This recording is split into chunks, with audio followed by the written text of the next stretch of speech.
Píldoras Agile, los podcasts de BBVA.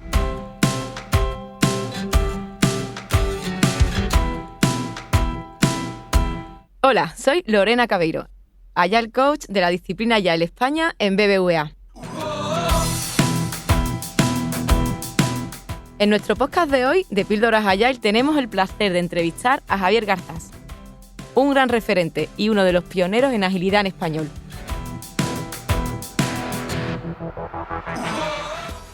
Área en la que lleva desarrollando trabajos para empresas desde 2001.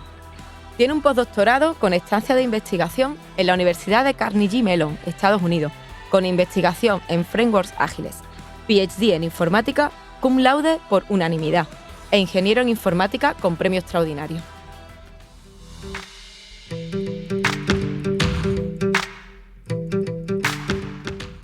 A mí personalmente me hace especial ilusión entrevistarlo porque le sigo desde el inicio de mi trayectoria en la agilidad y además he aprendido muchísimo de él. Bienvenido, Javier, ¿qué tal estás? Muy bien, oye, pues muchas gracias, que me hace mucha ilusión también estar aquí con vosotros y contigo. Bueno, ¿cómo describiría brevemente qué es Agile para nuestros oyentes y cómo surgió tu interés por él? Bueno, la verdad que yo creo que es una ventaja y desventaja lo de intentar hacer una descripción que es ágil, porque no existe una definición como tal. Todo el mundo supongo que conoce que están los famosos antiguos 4 valores y las diferentes prácticas en las que se apoyan, ¿no? Entonces, bueno, yo creo que lo describiría como una cultura. Yo creo que casi todos asumimos que es una cultura. Añadiría que es una cultura basada en unos principios, no vale solo con la cultura que pueden describir los valores del manifiesto que casi todo el mundo conoce o supongo que conoce, ¿vale? Y sí que añadiría, porque casi que cada autor, casi cada firmante del manifiesto ágil ha dado su propia semidefinición de lo que era agilidad, pero sí que yo añadiría que es una cultura que valora mucho, utilizaría la palabra valora, para no entrar ni siquiera en el detalle de ningún framework, lo que es la adaptación al cambio, como una de las premisas que tiene, ¿no? Frente a esa predictibilidad tradicional que había y un poco que sale como contracorriente a esa predictibilidad del mundo industrial. Y luego, sobre todo, lo que es la orientación a personas y equipos. Quizás serían las dos grandes áreas, orientación al cambio y lo que es orientación a personas y equipos. De hecho, Martin Fowler, que es uno de los firmantes del manifiesto, lo describía así. Y por darte una más, diría que es una cultura muy centrada en la entrega, en la reflexión, en la mejora y la colaboración, que es casi como define Alistair Coburn la agilidad en el corazón de la agilidad. Totalmente de acuerdo contigo, Javier. ¿Y cómo surgió tu interés? A ver, lo mío surge, yo no sé si coyunturalmente, ya por el 2000-2001, que ya me da esta cosa decir los años que hace de aquello, y fue a raíz de un libro en el cual yo soy informático, y yo estaba programando en aquellos tiempos, acababa de terminar la carrera, empecé a trabajar, y por aquellos tiempos se hizo famoso entre comillas, un libro que es el de Stream Programming, que creo que donde muchos empezamos en el mundo de la agilidad, Stream Programming, que era uno de los frameworks, y junto con Scrum, que es el otro gran popular, Stream Programming es el otro potente, ¿no? Y entonces yo empecé a utilizarlo en un proyecto allá por el 2001 en una consultora en la que yo trabajaba. Y junto con eso, yo estaba haciendo la tesis doctoral en esos momentos en un tema de informática que es orientación a objetos, y mucha de la gente que funda la agilidad viene del mundo de la orientación a objetos. Entonces yo fui a presentar un paper a Estados Unidos, a Tampa, a una conferencia, y gran parte de un conjunto de charlas de las que se dieron en esa conferencia ya hablaban de agilidad sin que la conferencia fuese agilidad del todo. Entonces se juntaron como 2 o 3 cosas, un poco así la más académica de la conferencia por parte de la tesis, más la de Stream Programming que yo ya estaba haciendo en el trabajo aquel que estaba haciendo en aquella consultora. Y luego a partir de ahí pues fui avanzando en el tema, metiéndome más, y luego además esto empezó a coger mucha fuerza, porque digamos que por allá en el 2001 pues tampoco tenía tanto boom, pero bueno, quizá la demanda, el mundo ha cambiado, etcétera, y así hasta ahora. Uh-huh. Sí, la verdad, yo que empecé más o menos en el 2010, tampoco en el 2010 había un boom loco, vamos, además ha sido estos últimos años, la verdad. Pues eso, hoy en día, bueno, ya sabemos que casi todas las empresas están apostando por la transformación Agile y muchísimas de ellas pues tienen una cultura pues muy tradicional, ¿no? Uh-huh. ¿Y por qué dirías que es beneficioso para estas empresas este cambio cultural y este cambio de cómo hacer las cosas? Pues yo creo que en parte viene porque ha cambiado un montón todo y ha cambiado muy rápido. O sea, si nos vamos hace X años, 10, 15, 20, bueno, eso es un poco relativo, pues no había, o digamos de otra manera, no había tantas líneas de negocio soportadas en el mundo del software como las que hay ahora. Ahora, aseguradoras, banca, alquiler de coches, cualquier cosa casi todas se sustentan en lo que es el software. Que aunque sabemos que la agilidad no solo se aplica a software, eso sí que nos ha dado un entorno hipercambiante, muy cambiante. Y si a eso le unimos que también hemos pasado de no tanto trabajo manual / industrial, yéndonos a un conjunto de trabajo muy intelectual, pues ahí se dan los condicionantes en los que funciona muy bien, o al menos lo que mejor funciona hasta ahora de lo que hemos inventado o ha inventado el mundo, es el mundo ágil. Entonces, si juntas trabajos intelectuales que no son físicos, que son de colaboración en equipo, de gente que tiene que juntar cabezas y que de toda esa unión mental tiene que salir un producto o servicio, junto con cambio rápido, más todo en software o base tecnológica, pues se te dan los condicionantes para el cambio, incertidumbre, rapidez, sin que confundamos agilidad con rapidez, pero adaptación al cambio, etcétera, etcétera. Yo creo que serían, para mí son las razones que han ido cambiando en estos últimos X años, ¿eh? Sí, totalmente de acuerdo. ¿Y qué dificultades crees que pueden encontrar estas empresas? No, y si nos puedes contar si hay alguna que haya sorteado fácilmente. Pues yo he pasado por todas, he pasado de startups pequeñas, grandes, medianas, por todos los sitios, y quizás si por ponerte así los factores comunes de cosas que suelen ser dificultades, yo creo que es el cambio cultural.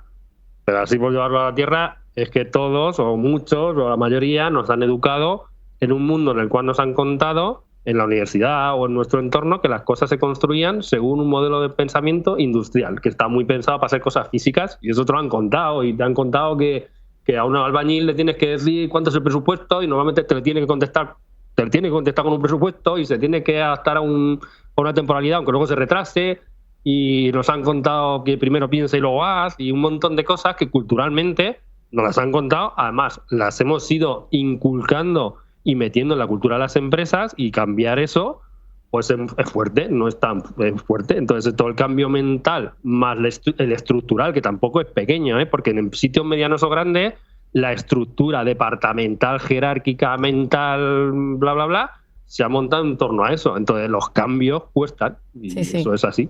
De hecho, el cambio en temas cerebrales es una de las cosas que más calorías consume y más difíciles de hacer. Entonces quizás ese sea el reto más fuerte. Sí, totalmente de acuerdo. Además, bueno, lo que dices que nos han contado en la universidad es que lo siguen contando. En ciertos casos, el lorismo siguen hablando de él. Entonces, bueno. Efectivamente. Vale. Y según tu experiencia, ¿cuáles crees que son los fallos más típicos que se podrían evitar fácilmente a la hora de llevar a cabo? Porque sabemos que lo más difícil es el cambio cultural, pero los más típicos que sean fáciles de solventar a la hora de transformarnos. Pues yo creo que fallos típicos es, por ejemplo, cuando hay una falta de liderazgo. Yo creo que uno de los fallos más típicos repetitivos es que no hay alguien que realmente lleva el liderazgo de lo que es cualquier transformación, que yo esto ya lo llevaría incluso más allá de lo que es solo agilidad, si fuese un cambio a Lean o una transformación general. Yo creo que es cuando no hay liderazgo, que pasa mucho, pues o al liderazgo, y esto lo uniría con que ese liderazgo no es durante el tiempo suficiente, ¿vale? Con lo cual lo uniría con otro error típico, que es la falta de constancia. O sea, normalmente las organizaciones, muchas organizaciones, no todas, pero muchas, les cuesta asumir que un cambio tan grande como este supone muchos años. Es curioso porque, claro, si tú te lo llevas a tu vida normal, imagínate que nunca has hecho deporte y de pronto, por alguna razón, quieres correr un maratón, te supone una constancia que dices, esto me puede llevar un año, pero eso nos lo llevamos a organizaciones con un montón de gente y queremos los resultados en 3 meses, ¿vale?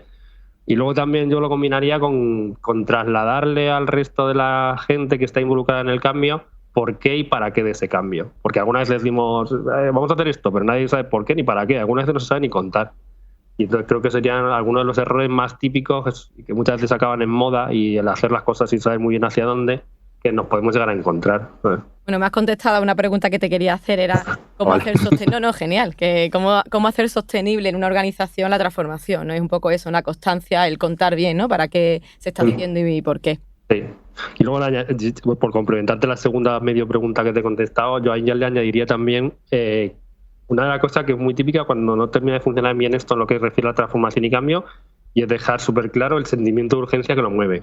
Es decir, si no hay un sentimiento, esto lo dijo Kotter hace 1000 años, yo lo he ido descubriendo así de trinchera en el día a día, y es cierto, cuando no hay un sentimiento de urgencia en el cambio, no acaba habiendo un cambio. Es decir, si no consigo, como líder o líderes del cambio, si no le consigo contagiar al resto de la organización de que realmente hay que salir de ahí para ir a otro sitio, porque en el sitio en el que estamos no es el mejor sitio, si no existe esa urgencia, normalmente no acaba funcionando del todo bien. Sí, si no se prioriza, la verdad que queda ahí pendiente. ¿Y cómo convencerías a un CEO para que apueste por la transformación en una empresa muy tradicional? Yo, bueno, aparte de todo lo que hemos comentado y tal y cual, yo le preguntaría que cómo vea su organización dentro de X años, 2, 3 años, 5. Si la ve en un sitio mucho más potente del que está ahora o lo ve en un sitio menor que el que está ahora. Si cree que realmente su liderazgo o la competitividad que tiene va hacia arriba o hacia abajo. Y si el entorno se está moviendo hacia un sitio o a otro.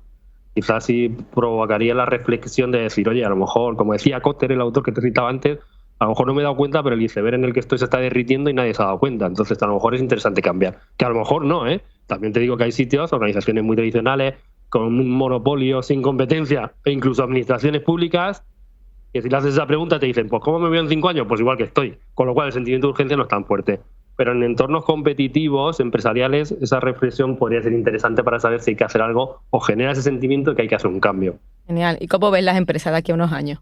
La verdad que los retos hay bastante, porque como es muy en línea en la agilidad, casi que nos vamos descubriendo nuevas cosas, nuevos modelos de negocio, nuevos entornos casi en muy pequeños periodos de tiempo, ¿eh? Y fíjate que uno de los retos importantes es que incluso a nivel generacional nos estamos empezando a incorporar en las empresas gente de una cultura que ya para nosotros y la agilidad casi la entendíamos con los años que tiene, que es novedosa. Y yo, por ejemplo, en mi otro gorro, que es dando clases en la universidad, los alumnos de este año nacieron después del manifiesto ágil. Entonces, nosotros todos nacimos antes del manifiesto ágil, con lo cual tenemos que cambiar un poco el chip. Entonces, uno de los retos que nos vamos a encontrar, aparte del cambio constante, las nuevas tecnologías que hay y el entorno de incertidumbre cada vez más rápido, es una generación diferente que nace con otra, o que se ha criado en otra cultura tan diferente a la que nosotros teníamos, ¿vale? A mí eso me hace gracia cuando hablo con gente, como tú dices, que ha nacido después del manifiesto ágil, que es que no han visto otra cosa y para ellos, pero si esto es lo normal, ¿no? Y claro, dicen, no es lo normal, antiguamente era de otra manera y es gracioso. Y has hablado antes del liderazgo. ¿Qué papel juega dentro de la transformación de una empresa? ¿Hay que darle importancia? Es súper importante el liderazgo y en agilidad también. De hecho, es una de las cosas que más le estamos dando vueltas últimamente en lo que es el mundo ágil, ¿vale? Porque cuando hay carencia de liderazgo, normalmente la cosa no termina de funcionar bien, ¿vale? Y hay mucha confusión porque el liderazgo no necesariamente es jerarquía con jefe, ¿vale? Y incluso el liderazgo es cambiante, o sea, puede ser que dentro de un equipo o una organización haya alguien o alguienes que sean los líderes de algo y que luego sea otro entorno, pero el liderazgo como tal es algo, sobre todo en organizaciones algunas veces si son menos maduras, que es casi vital que lo tengamos, que se promueva y que crezca si queremos llevar a algún puerto lo que es una transformación, partiendo de que como no haya un liderazgo de la propia transformación, pues acaba haciéndose un poco cosas por hacer y tampoco tenemos claro que vaya a ningún sitio. Ahora te quería hacer una pregunta que me atañe a mí un poco por mi rol de Agile Coach. Bueno, hay muchísimos roles en la agilidad que han ido saliendo de distintos frameworks, pero el de Agile Coach sigue ahí. ¿Qué opinas sobre ese rol y cuál crees que es el papel en una transformación? Bueno, el Agile Coach es que a ver si ha dado vuelta. Yo, mira, si de agilidad no hay una definición única, de Agile Coach puede haber 200, ¿vale? Porque yo no sé, además la evolución que he ido teniendo, ¿vale? Yo creo que originariamente, aunque creo que nadie tiene del todo claro de dónde nació lo de Agile Coach, yo tengo la teoría que nació en gran parte de Stream Programming, que tenía el rol de coach. No tenía el de Agile Coach, pero sí tenía el de coach. Y entonces, por irme a Stream Programming, Kenbe y compañía, cuando definieron aquello del coach, estamos hablando hace 20 y pico años, ellos decían que había un rol que ejercía de coach, pero le daban lo de coach como coach de entrenador, ¿no?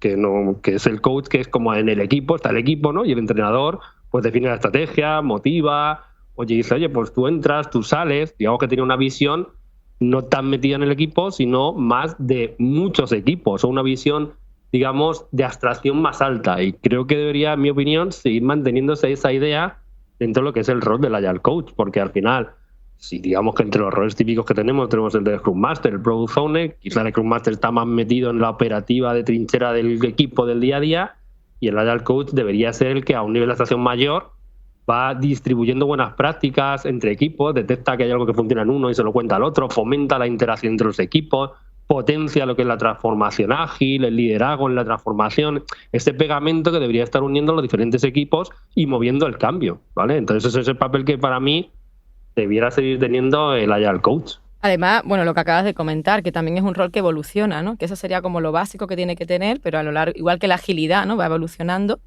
el rol también. Y de cara a esto, te quería preguntar sobre un término que tú usas mucho, sobre la agilidad viejuna, que me hace mucha gracia porque es que, vamos, estoy totalmente contigo y nos lo podías explicar un poquito qué es para ti. Y yo eso ahí lo puse un poco medio de broma, como lo del lado oscuro, y era porque realmente es curioso. O sea, la agilidad tiene tiene muchos años. O sea, tiene como fecha oficial de manifiesto ágil más de 20, que el año pasado en septiembre, bueno, es que ahora va a ser 21, en febrero. Pero si nos vamos para atrás, pues nos podemos ir a los 80. Entonces, claro, llama la atención que cuando estamos en agilidad, una cultura ágil, una de las cosas que se promueve es el cambio es bienvenido y tal, y algunas veces nos critiquemos a nosotros mismos cuando alguien cambia o evoluciona, y dejando de ser conscientes de que tenemos que evolucionar como propia disciplina, y siendo conscientes de que además hemos evolucionado. Claro, eso genera una vorágine de malinterpretaciones en las cuales hay gente que se quedó con la agilidad del 2001, gente que se quedó con la agilidad del 2015, gente que tiene la agilidad del 2001 mezclada con el 15, con el 20. No hablo de años precisos, pero hablo un poco de la antigua, gente que no ha evolucionado la agilidad, gente que se quedó en cómo se veían las cosas en los 90, en los 80, ¿vale? Y entonces realmente hay agilidad antigua, porque la agilidad del 2000 no es la agilidad del 2021. De hecho, por eso nacen tendencias ahora como el Agile 2, y ese tipo de cosas. Entonces, yo eso lo puse para decir, oye, que igual que hay cosas que hace 10 años en agilidad, no podemos identificar tradicional es viejo, ágil nuevo y ya está, binario, no. O sea, hay tradicional viejo, por supuesto, y agilidad también tiene sus épocas, igual que antes veíamos el punto de historia, o si por decir así, bien, y es una cosa muy antigua, y luego la veíamos menos bien. Y no podemos criticarnos o autofustigarnos por las cosas que pensábamos antes sin pensar que esto evoluciona. Un poco quería ya jugar con ese juego de palabras y con esa evolución. Que además sería un poco contradictorio, ¿no? Si la agilidad no evolucionase, ya que en sí es una adaptación al cambio. Si ella misma no se adapta, sí, estaríamos... Bueno. Es que algunas de nuestros propios sectores es un poco duro con nosotros mismos, y ese es un sector que por un lado promueve el error bienvenido y por otro lado critica que haya errores. Entonces es un poco curioso. Cuando avanzamos en función de inspección y adaptación, hay parte del sector que también censura cuando hay un cambio o evolución de algo. Entonces, un poco por eso lo quería yo decir. Y también para que seamos conscientes de que podemos leer un libro que en su momento tuviese unas razones poderosísimas para decir una cosa en el 98 y que en el 2019, bueno, a lo mejor no aplica, y menos en el 2022. Exacto. Y bueno, viendo que la agilidad evoluciona y que tiene sentido, ¿cuál crees que es el futuro de la agilidad? Porque es verdad que muchas veces he escuchado esto se va a acabar, la tercera ola, la segunda ola. ¿En qué punto estamos? ¿Qué dirías?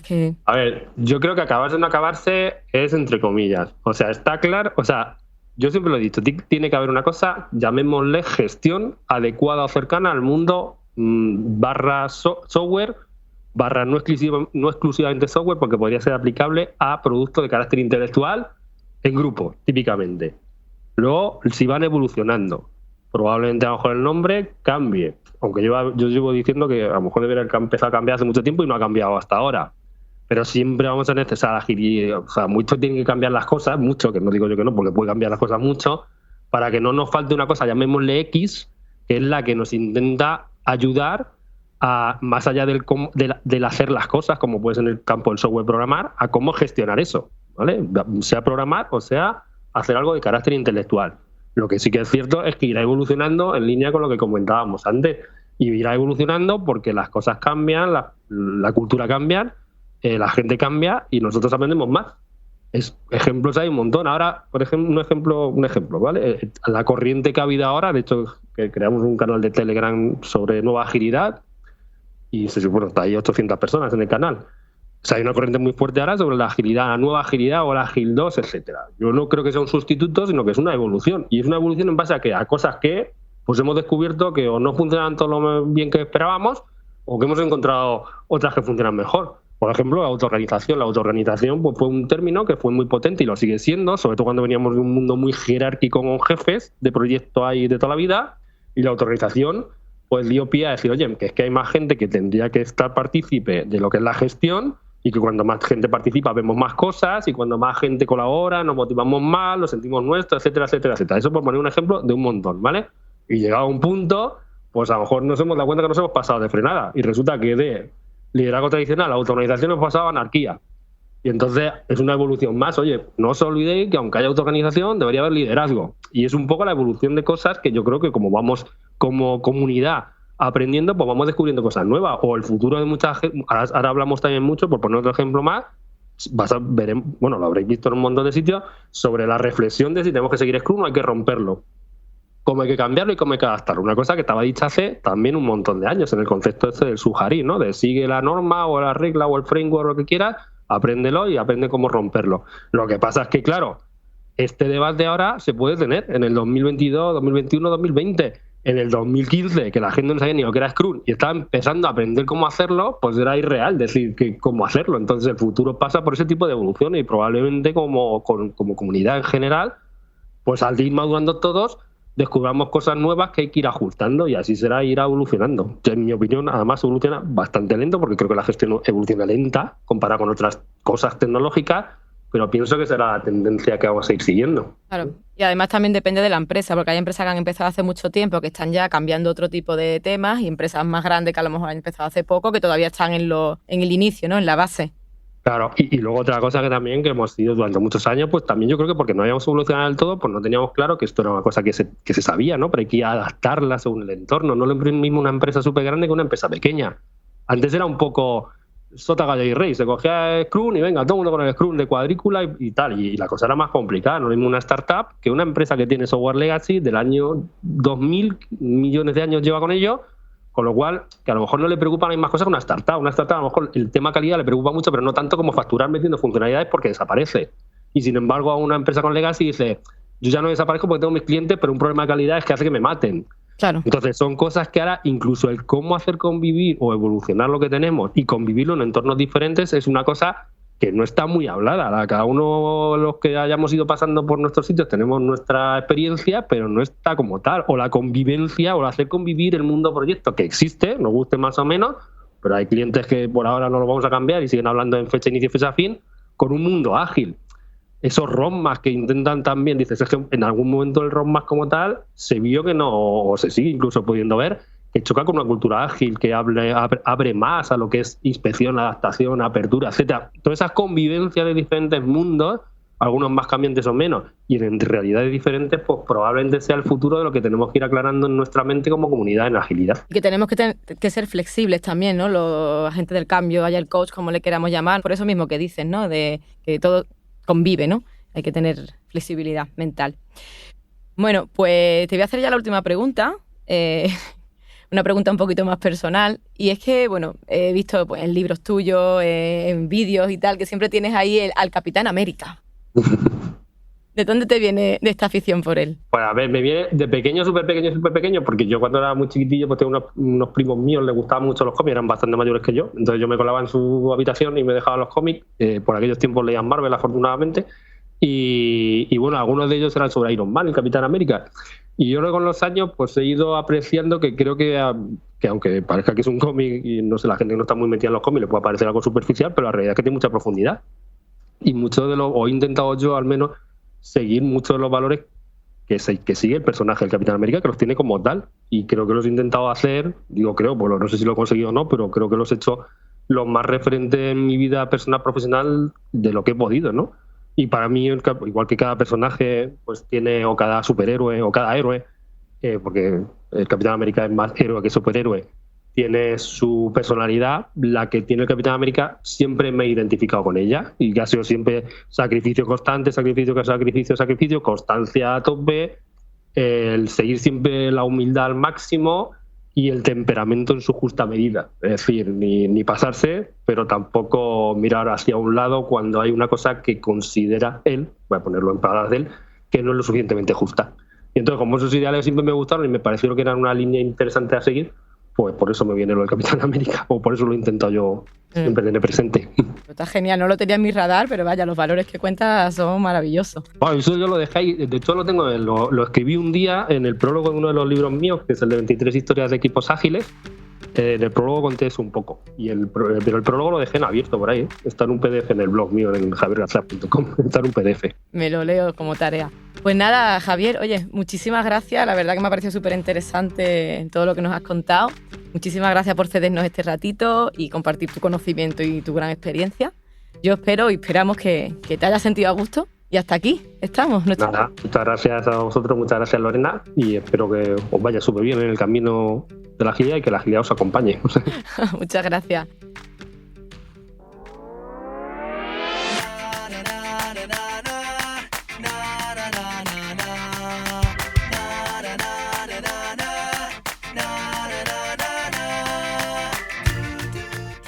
Pues hasta aquí nuestro podcast de hoy de Píldoras Agile. Esperamos que os haya sido de utilidad.